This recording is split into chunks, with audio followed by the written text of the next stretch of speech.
രേഖപ്പെടുത്തിയിട്ട് പറഞ്ഞത് 41 കഴിഞ്ഞിട്ടില്ല, അതുകൊണ്ടാണ് വരാത്തതെന്നാണ്. 41 കഴിഞ്ഞിട്ടില്ല, പുറത്തേക്ക് ഇറങ്ങാത്തൊരു പിതാവ് മുഖ്യമന്ത്രിയെ കാണാൻ മുഖ്യമന്ത്രിയുടെ ഓഫീസിലേക്ക് ചെല്ലേണ്ടി വരികയാണ്. അങ്ങനെയൊക്കെ ചെയ്യാൻ പാടുണ്ടോ? എത്ര ദിവസമായിട്ട് പിണറായി വിജയൻ ഇവിടെയുണ്ട്. ആ പിതാവിനെ ഒന്ന് പോയി കണ്ടുകൂടെ? അങ്ങേപ്പോലൊരു പിതാവല്ലേ സിദ്ധാർത്ഥൻ്റെയും പിതാവ്? അങ്ങേക്കാൾ എത്രയോ വേദനിക്കുന്ന ഒരു പിതാവാണ്. അങ്ങയുടെ മക്കളുണ്ടാക്കിയ കുഴപ്പത്തിന്റെ പേരിലാണ് ഇത്. ഞാൻ ഇന്ന് ഇപ്പോൾ പുറത്തു വന്ന ആന്റി റാഗിംഗ് സ്ക്വാഡിന്റെ റിപ്പോർട്ട് വായിക്കുകയായിരുന്നു. എങ്ങനെയാണ്, ഞാൻ നേരത്തെയൊക്കെ ചോദിച്ചതുപോലെ, എങ്ങനെയാ മനുഷ്യന്മാർക്ക് ഇങ്ങനെ ഒരു ക്രൂരത മറ്റൊരു മനുഷ്യനോട്, ഒരു സഹജീവിയോട് ചെയ്യാൻ കഴിയുക? മനുഷ്യൻ എന്നുള്ളത് വിട്ടേക്കൂ, ഒരു മൃഗത്തോട് എങ്ങനെയാണ് ക്രൂരത ചെയ്യാൻ കഴിയുക? അപ്പോൾ ഈ വിഷയത്തിനകത്ത് SFI എല്ലാ കൊള്ളരുതായ്മകളിലും ആ പാർട്ടി സംരക്ഷിച്ചിട്ടുണ്ട്. ഈ വിഷയത്തിനകത്ത് നിങ്ങൾ ദയവ് ചെയ്ത് നിങ്ങൾ തെളിവ് നശിപ്പിക്കാനോ, തെളിവ് കുറേ നശിപ്പിച്ചു, കുറ്റവാളികളെ സംരക്ഷിക്കാനായിട്ടോ നിങ്ങൾ പാർട്ടി മുദ്രയിടുക.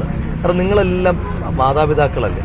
ഇപ്പോൾ പിണറായി വിജയൻ എന്ന് പറയുന്ന ആഭ്യന്തരമന്ത്രിയെ നമുക്കൊരു മതിപ്പുമില്ല, പിണറായി വിജയൻ എന്ന മുഖ്യമന്ത്രി നമുക്ക് മതിപ്പില്ല. പിണറായി വിജയനോട് ആകെ ബഹുമാനമുള്ളത് പിണറായി വിജയൻ എന്ന പിതാവിന്റെ കാര്യത്തിലാണ്.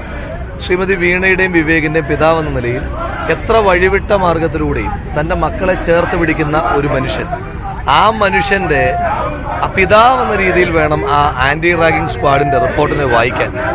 വായിച്ചതിന് ശേഷം അദ്ദേഹം ഉറപ്പ് വരുത്തണം, കേരളത്തിൽ ഇനി ഒരിക്കൽ പോലും ഒരു സിദ്ധാർത്ഥൻ കൂടി ഉണ്ടാകുന്നില്ല എന്ന് ഉറപ്പ് വരുത്താനായിട്ടുള്ള ബാധ്യത കേരളത്തിന്റെ മുഖ്യമന്ത്രി പിണറായി വിജയനല്ല, കേരളത്തിന്റെ ആഭ്യന്തരമന്ത്രി പിണറായി വിജയനല്ല, വീണയുടെയും വിവേകിന്റെയും പിതാവായ പിണറായി വിജയനോടുള്ള എളിയ അഭ്യർത്ഥന കൈകൂപ്പിക്കൊണ്ട് പറയുകയാണ്, ദയവ് ചെയ്ത് SFI എന്ന് പറയുന്ന ക്രിമിനൽ സംഘത്തെ ഇതുപോലെയുള്ള, ഇന്ന് ആ പിതാവ് ഞങ്ങളോട് സംസാരിച്ചപ്പോൾ എനിക്ക് വലിയ വിഷമം തോന്നി. അദ്ദേഹത്തിന്റെ മകൻ നഷ്ടമായി. ഒന്ന് പിണറായി വിജയൻ തന്നെ ആലോചിക്കണം.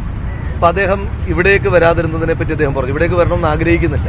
അദ്ദേഹം പറഞ്ഞൊരു കാരണം, ഞങ്ങളുടെ ആരോഗ്യകാര്യത്തിൽ അദ്ദേഹത്തിന് കൺസേൺ രേഖപ്പെടുത്തിയിട്ട് പറഞ്ഞത് 41 കഴിഞ്ഞിട്ടില്ല, അതുകൊണ്ടാണ് വരാത്തതെന്നാണ്. 41 കഴിഞ്ഞിട്ടില്ല, പുറത്തേക്ക് ഇറങ്ങാത്തൊരു പിതാവ് മുഖ്യമന്ത്രിയെ കാണാൻ മുഖ്യമന്ത്രിയുടെ ഓഫീസിലേക്ക് ചെല്ലേണ്ടി വരികയാണ്. അങ്ങനെയൊക്കെ ചെയ്യാൻ പാടുണ്ടോ? എത്ര ദിവസമായിട്ട് പിണറായി വിജയൻ ഇവിടെയുണ്ട്. ആ പിതാവിനെ ഒന്ന് പോയി കണ്ടുകൂടെ? അങ്ങേപ്പോലൊരു പിതാവല്ലേ സിദ്ധാർത്ഥൻ്റെയും പിതാവ്? അങ്ങേക്കാൾ എത്രയോ വേദനിക്കുന്ന ഒരു പിതാവാണ്. അങ്ങയുടെ മക്കളുണ്ടാക്കിയ കുഴപ്പത്തിന്റെ പേരിലാണ് ഇത്.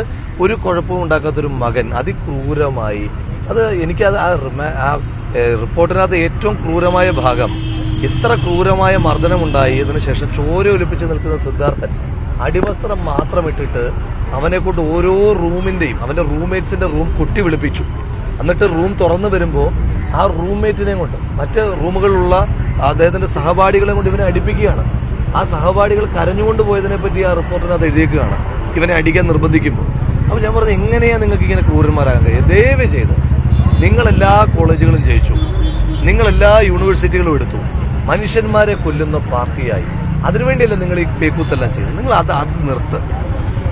നിങ്ങൾക്ക് ബാക്കി എന്ത് നിങ്ങൾ ചെയ്തു, അത് മാത്രം ഒന്ന് നിർത്താനായിട്ടുള്ള ഒരു ശ്രമം CPM നേതൃത്വത്തിന്റെ ഭാഗത്തുനിന്നുണ്ടാകും.